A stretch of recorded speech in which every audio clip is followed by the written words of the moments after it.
Good afternoon, everybody, and thanks for braving the weather. So we're going to talk a little bit this afternoon about building sustainable, successful organizations. A little bit about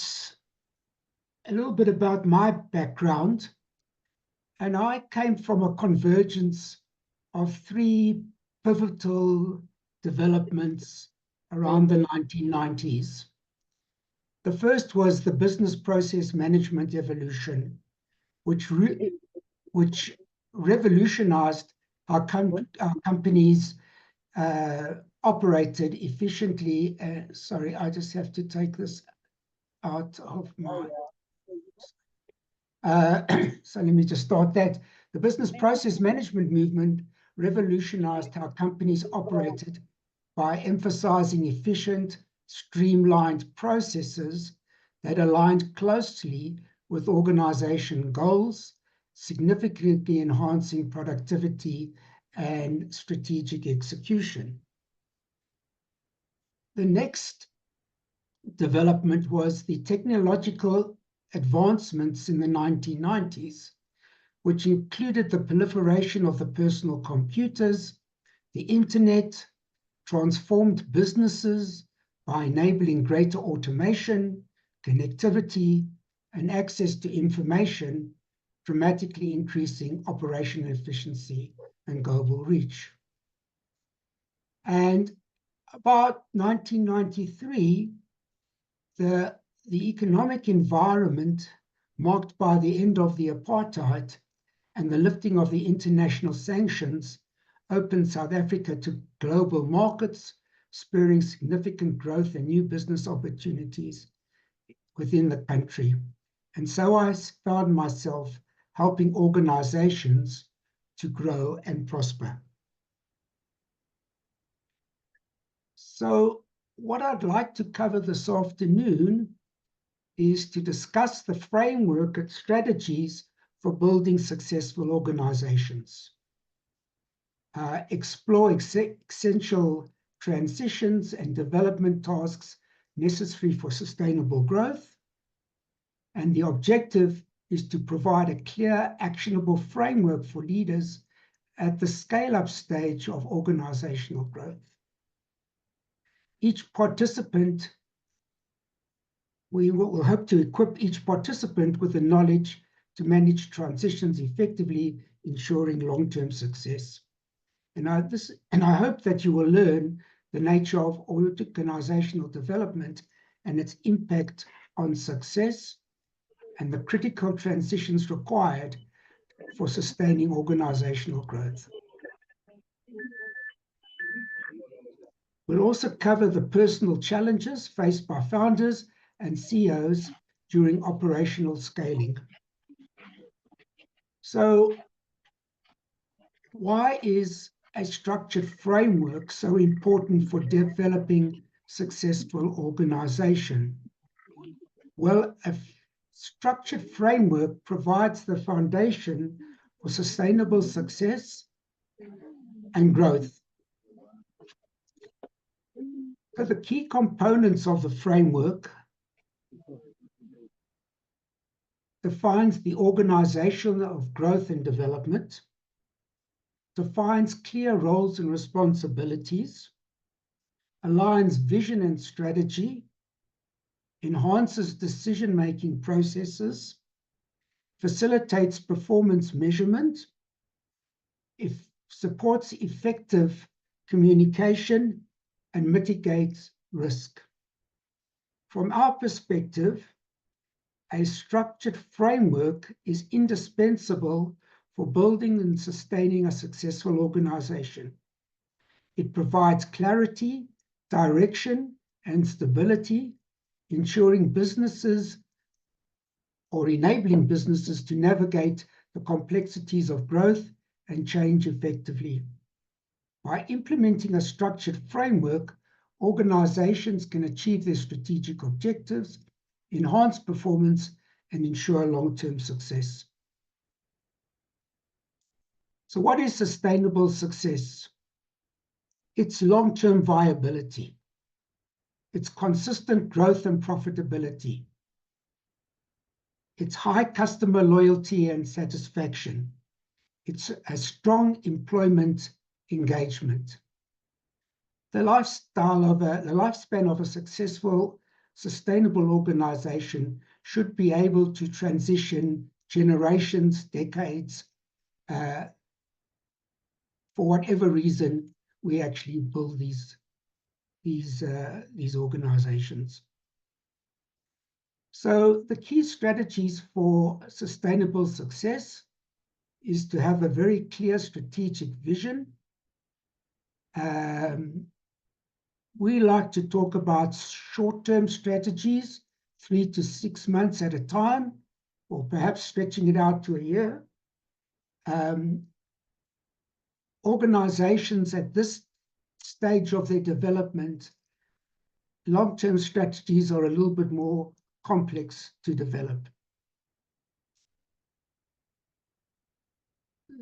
The next thing is continuous improvement culture. We want to ensure that we have a continuous improvement culture, and we have to kind of follow Edward Deming's iterative process of plan, do, check, and act. Strong customer relationships are important, and consistently engaging with customers through attentive service and personalized interactions and prompt responses to their needs and feedback are essential. And then finally, employee development focus. Strategically enhancing the skills, knowledge, and competencies of employees to improve their performance and prepare them for future roles within the organization. So let's talk a little bit about the elements of sustainability. So what do we need? We need effective leadership that inspires and motivates the team towards achieving a shared goal while fostering an environment of trust, collaboration, and innovation.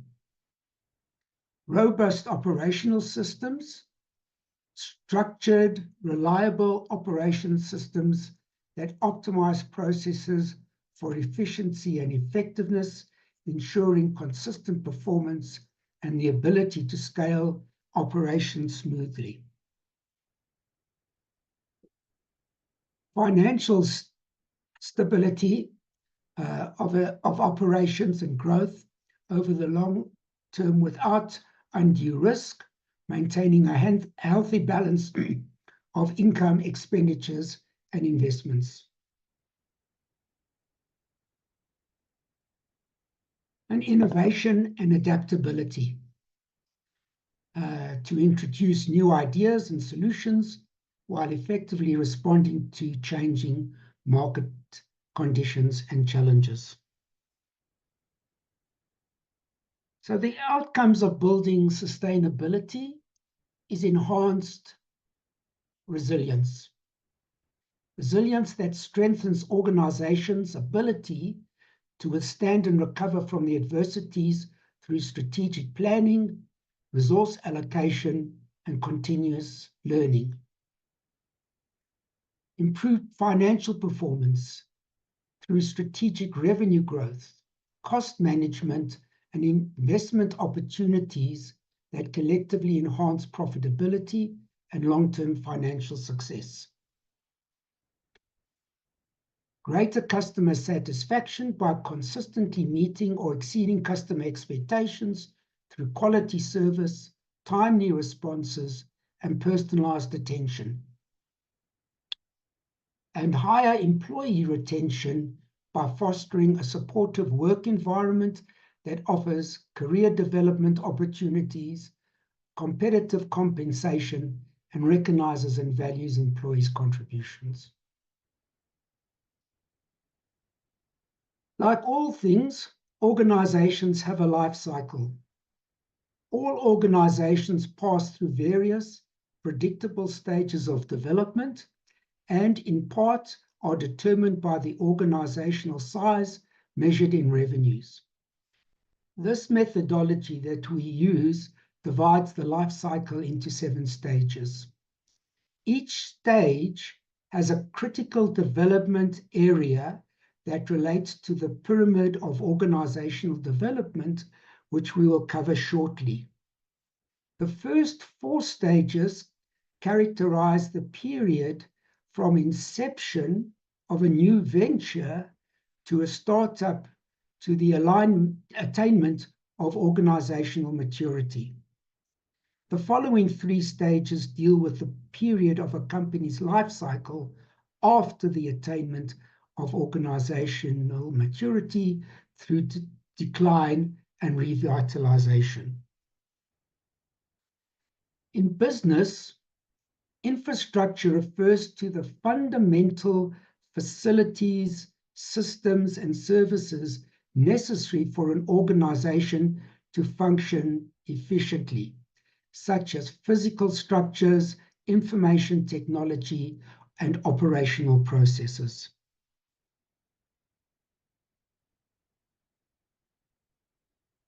The pyramid of organizational development is a model that outlines the necessary layers of growth, of stages of growth within an organization, starting with the basic building blocks of strategic goals and moving up through the organizational structure,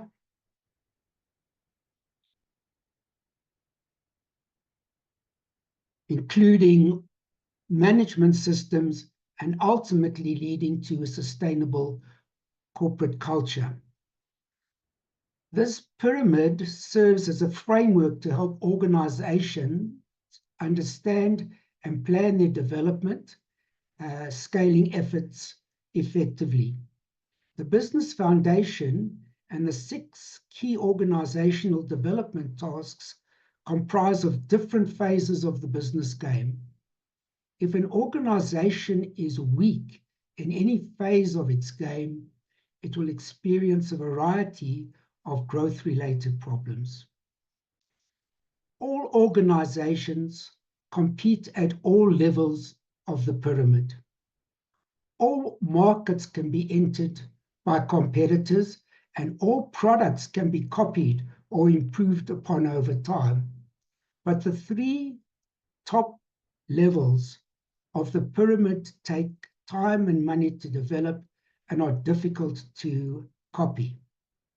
In the long term, the most sustainable competitive advantage are typically found at the top 3 levels of the pyramid: operational systems, management systems, and culture, rather than in products and markets.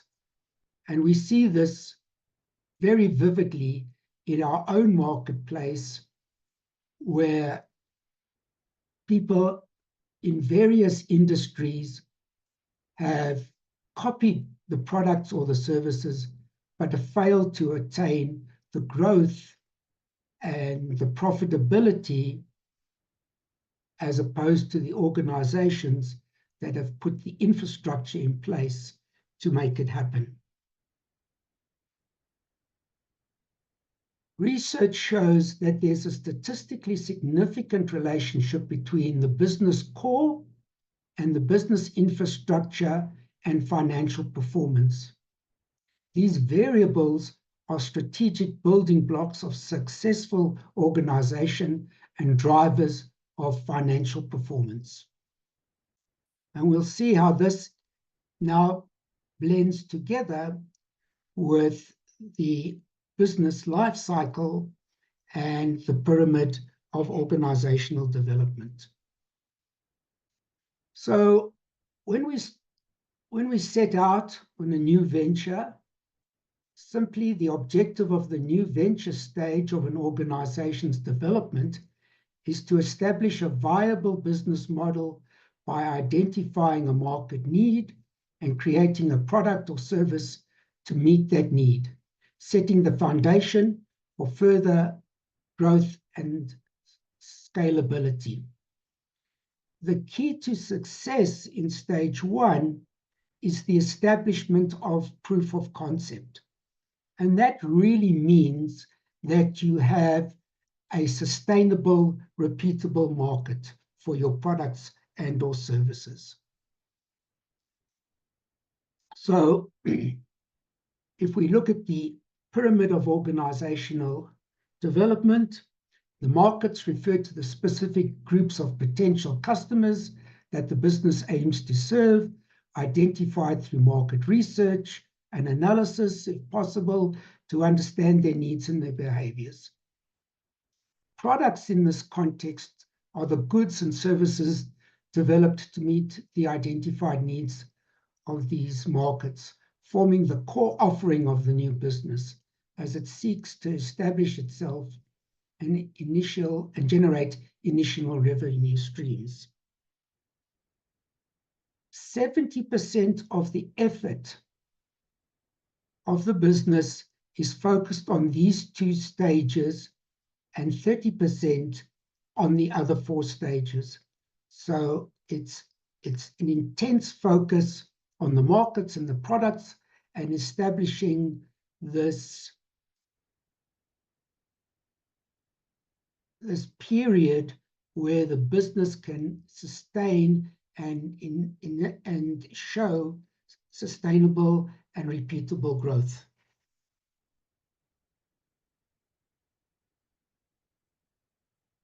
If we move to the next stage in the life cycle of the business, which you may know as scale-up, the objective of the expansion stage of an organization's development is to grow the business by increasing market share, enhancing products or service offerings, and expanding operations, all the while maintaining profitability and establishing a stronger market presence. In the expansion phase, resource management refers to the strategic allocation and efficient use of organizational resources, including human, financial, and material assets to support and sustain the growth of the business. This involves scaling up resources to meet the increased demand and optimizing their usage to maintain profitability. Operational systems are the structured processes and procedures that manage the day-to-day activities of the growing organization. These systems are crucial for ensuring that the expanding operations are efficient, reliable, capable of supporting larger scales of production, distribution, and service delivery without compromising quality or customer satisfaction.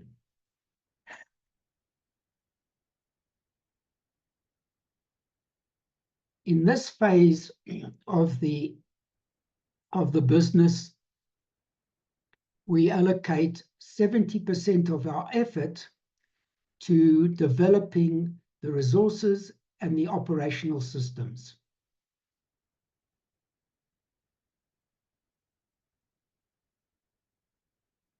The third phase, which we will talk about this evening, is the professionalization of the business. The objective of professionalization is to institutionalize more formal structures and processes with an expanding organization. This usually involves the development of standardized systems for management, enhanced governance structures, and the establishment of clear roles and responsibilities. The goal is to create an organization that operates efficiently and sustainably, even as it continues to grow and face more complex business environments. This stage of the organization is not solely dependent on its founders any longer and is prepared for future growth through robust and professional management practices.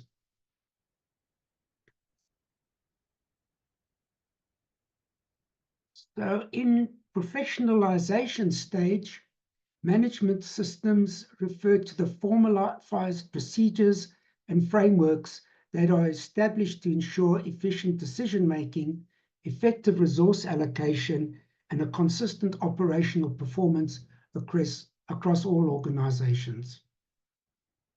These systems include, but are not limited to, performance management, financial control, quality assurance, and strategic planning systems. The aim is to support sustainable growth by institutionalizing best practices and reducing reliance on ad hoc decision-making, making the organization more structured and less dependent on any single individual. At this point in time, the main focus of the organization is building the management systems and effectively deploying and utilizing these management systems to make fundamental business decisions. So all organizations seek growth. However, growth virtually always is accompanied by problems that, if not managed correctly, can reduce the profitability or long-term success of the organization. These problems are typically known as growing pains. To deal with growing pains, we must first be able to identify and understand them, assess the severity measures of them, and manage them. A common set of symptoms that someone has, or growing pains are a common set of symptoms that something has gone wrong in the process of organizational development. Growing pains are not only problems in themselves, but they are symptoms of underlying systemic problems, a signal of the need to make the transition from one stage of the organization development to the other. So typical growing pains would be something like people feel that there's not enough hours in the day. That gives us an understanding that there is probably underdeveloped operational systems, lack of formal structure, time management, and right resources. Sometimes people feel that they have to do things themselves if they want this done correctly. This indicates to us that there's a lack of clearly defined roles and responsibilities, lack of the right resources, and lack of commitment. And so we have a questionnaire that we normally would circulate within the organization and try and understand the responses to these questions and how people feel. And by assessing that questionnaire, we normally have a very good idea of where the problems lie within the existing organization. So really, this is kind of how we show it diagrammatically. The growing pains are problems which occur as a result of inadequate organizational development in relation to the business size and its complexity. And the growing pains are a result of an imbalance between the size and the complexity of the enterprise and its infrastructure.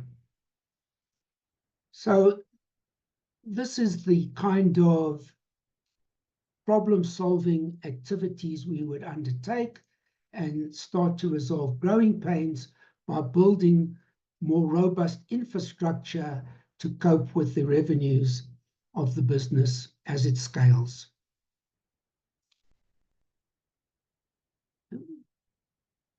Probably the most important part of scaling a business is dealing with the two types of transitions required for sustainable success. The first is the personal transitions and concerns the founder or ultimate leader of the organization, which is typically the chief executive officer. This person must make a variety of personal and professional changes or transition as their company grows. These include an understanding and embracing the changes in the CEO's role that needs to occur to effectively manage an increasingly larger and more complex organization, developing new skills, adopting a new mindset that supports, amongst other things, having an increasingly less direct control over results, and changing one's managerial style. We commonly refer to that as working on the business as opposed to working in the business. And that's a very difficult thing for CEOs to do, is to actually let go the day-to-day involvement in the operations. And we call these really the personal transitions. This pyramid of management and leadership is a hierarchical model that outlines the essential levels of management and leadership required within an organization for it to function effectively and grow sustainably. At the base of the pyramid are the foundational management skills and practices, which includes basic supervisory and operational management tasks. As one moves up the pyramid, the focus shifts to more advanced management responsibilities, such as strategic planning, resource allocation, and at the top of the pyramid sits leadership, encompassing vision setting, cultural building, and guiding the organization through transformation and growth. This model emphasizes that effective management and visionary leadership are both critical and must evolve together as the organization progresses through its life cycle. The second type of transition relates to the organization's strategic and organizational and architectural design. These organizational development transitions can include changes in the systems, in the organization's systems, processes, or structures, as well as changes to what the company actually does, who it targets its customers, and what it offers them. If these two types of transitions are not made effectively, they will have a significant impact on organizational effectiveness, efficiency, and success. In fact, the inability to make effective and appropriate personal and organizational transitions is a key underlying reason why organizations experience problems and in some cases fail. So how do we manage the transition between growth stages? We perform an organizational evaluation or assessment. We then formulate an organizational development plan. We implement the organizational development plan, and we monitor the progress. These 4 steps, diagnosing, planning, implementing, and monitoring changes in the organizational capabilities, are the keys to making a smooth transition from the entrepreneurship to a professionally managed enterprise. These steps are the same regardless of the size, the industry, or the current stage of development of an organization. So I extend an invitation to anyone who wants to connect with me. We can schedule a meeting.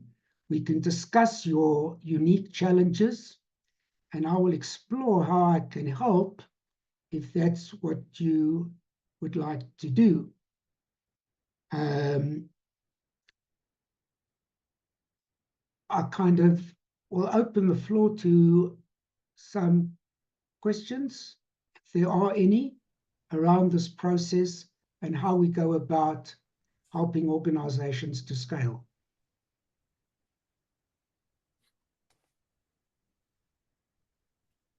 Thank you very much, Jeff. That was very insightful. Should people want to pose a question, please feel free to unmute yourself, identify yourself, and ask Jeff your question.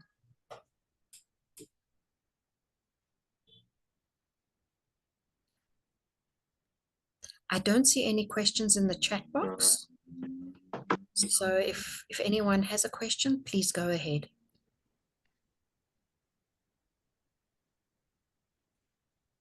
So Jeff, it looks like you've covered it all. Everybody's happy and raring to go. Okay, so just a few final thoughts about scaling up a business. And it involves a strategic, multifaceted approach. And so here are a few key thoughts that you can jot down to manage this process as you go forward. First one is to strengthen the infrastructure. Enhance the team capabilities, do your financial planning, focus on market expansion, systemize operations, have cultural integrity, keep a strong customer focus, and manage your risk as you're scaling your business. Thank you for participating today, and I look forward to connecting with you if you have any questions that you'd like to discuss offline.